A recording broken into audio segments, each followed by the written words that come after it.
Hey y'all, welcome back to my channel.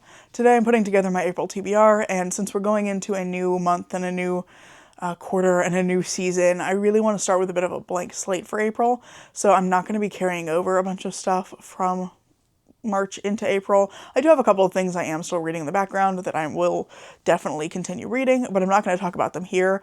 Instead, this is going to be more a list of things that are sort of top of mind for me going into April that I know are books that I'm particularly excited to get to. So first things first, we have a couple of arcs to talk about because I'm going to be reading Morsel by Carter Keene and The Caretaker by Marcus Cleaver, and I'm really excited for both of these.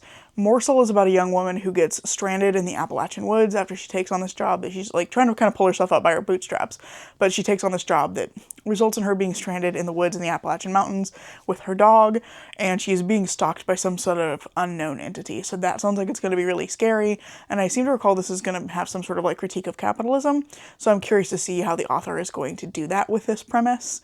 And then The Caretaker, I really loved Marcus Cleaver's last book, We Used to Live Here. It's just really creepy and unsettling and really gets under your skin. I really enjoyed that when I read it, and so I'm really hoping that we're going to get more of that like creepy, unsettling house goodness with The Caretaker, which is about a young woman who takes on a job as a caretaker for a home on the Oregon coast, and upon arriving finds out that it's a little more sinister than she expected, and she now, I believe, has to like follow the rules to survive. So that sounds like it's going to be really creepy, and I'm really looking forward to reading both of these arcs. Aside from the arcs, I just have a few things that I'm just like really excited to get to. The first of which is A Power Unbound by Freya Marsk. I read a couple of romance books in March, and neither of them were great, so I feel like I just want like a fantasy romance that I know I'm really going to enjoy. And I love Freya Marsk's writing. This is also the third and final book in the Last Mining trilogy, which I've been meaning to finish out for a while now. So it's like a kind of, two birds, one stone situation. I will finish up a series and I'll get to read some actually good romance, particularly with what I would call a big, huge, large man character. That's a phrase my friend and I used to describe when you have like a love interest in a book, or really any character ever, that is particularly described as being like physically imposing. It's a big, huge, large man. And we have a big, huge, large man as one of our two main characters. Lord Hawthorne in this, I think, is really interesting because he is physically imposing, but he's also like socially imposing. He's an aristocrat, and he's very wealthy and has a lot of status. So he's imposing in a kind of a number of different ways, and I think that Freya Marsk does some really interesting things with that, particularly in Restless Truth. And this is his story. He's one of our two main characters, along with another character whose name I can't tell you without spoiling something from Restless Truth, so I won't tell you that.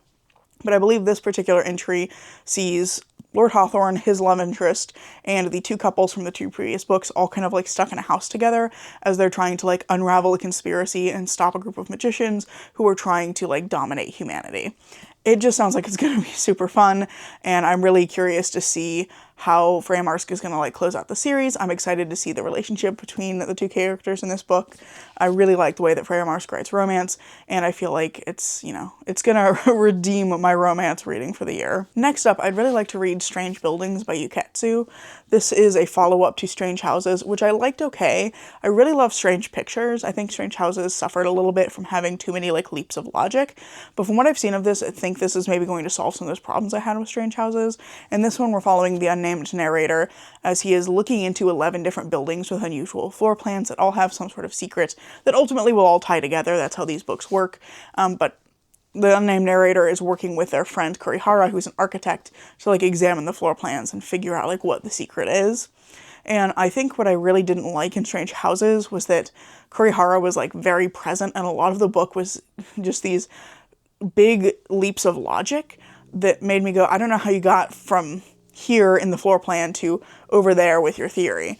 And I kind of struggled with that. I felt like some of it was just like a little too convenient, and Kurihara got to the answer just like a little bit too easily. I felt like it should have been more difficult.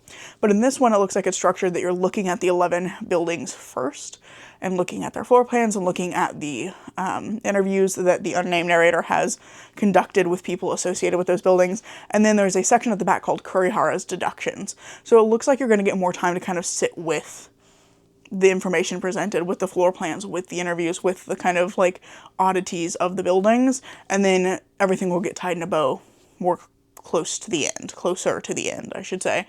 So I'm very excited about this because I did really love Strange Pictures, and I think that did that format well, where you got like little mini mysteries, and then at the end you got something that tied everything together. So I'm hopeful that I'll end up enjoying this more than I did Strange Houses, and I'll kind of have a affection for it like I have for Strange Pictures, which I just think is a really fantastic use of mixed media. That's, I think, what I really like about Uketsu's work, is that it's a really interesting use of mixed media, and I really enjoy how visual everything is and the different ways it's using like floor plans and diagrams and drawings as though it's like somebody trying to work the puzzle out for themselves. And then the last little book I have in this stack is River of Bones by Rebecca Roanhorse, which is her new short story collection. I've been really looking forward to this, one, because it's been a while since I've read a short story collection and I'm excited to dive back into that format, but two, this has a novella in it as well that's from the Sixth World universe. I really love the first two books in that series. It was an unfinished series, I believe, but Trail of Lightning and Storm of Locusts have a special place in my heart, and I'm really excited to have more content from that world. And there's a full novella that's like half of this book, and I'm excited to be back in that world with these characters. I love Maggie, I love Kai, and I'm excited to see, you know, what is their world like now, however many years after the previous book. Those are kind of my main priority reads for the month. I don't even know priority. Those are kind of my main hopefuls for the month, but I also have a bit of a personal project I'm working on that you probably will not see me talk about a lot, but I'm trying to get caught up on all of Sarah J. Maas's backlist because she has gone and done a thing that I slightly resent and made ACOTAR a multiverse story along with Crescent City. And my understanding is that also Crescent City has a lot of Easter eggs from Throne of Glass, and one of the books from that was on my priority TBR for the year. So I'm just trying to get completely caught up on her backlist before ACOTAR 6 comes out in October. That's an insane thing to do because there's 11 books that I haven't read yet. So I'm going to be doing a lot of SJM reading over the next little bit, but for the most part, aside from this, I'm not going to be talking about it very much. I'm just going to probably briefly cover them in my reviews or my wrap-up reviews at the end of the month. But for April, I'm going to be tackling Heir of Fire and Assassin's Blade. That's kind of where I'll be for the month. I'm currently reading Throne of Glass and Crown of Midnight for March. So, assuming that I manage to finish both of them, I'll be rolling straight into Heir of Fire and Assassin's Blade. So yeah, that's just kind of a personal project I got going in the background. I'm just not that interested in talking about her work heavily on my channel, even though I am reading it like for myself because I am unfortunately invested in the series. So I've generally tried to keep this list short because I do have one more thing that I'm planning to work on in April that I'm very excited about. Recently I was talking to Jacob and he expressed interest in helping me with another video. It's been a while since we've done any kind of video where he like helps me pick what I'm going to be reading, and he was interested in doing that again, and he had some ideas that I thought were fun.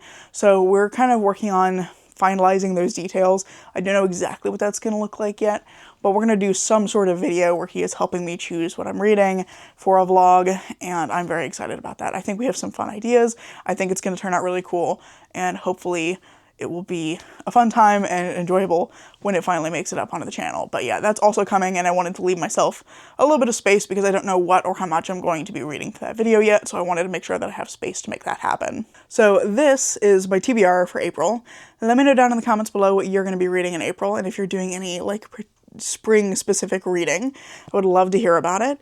I really hope you enjoyed this video. If you have, I hope you consider giving it a like, maybe even subscribing to see what comes next. I'm currently posting at least once a week, and I hope to see you in the next video.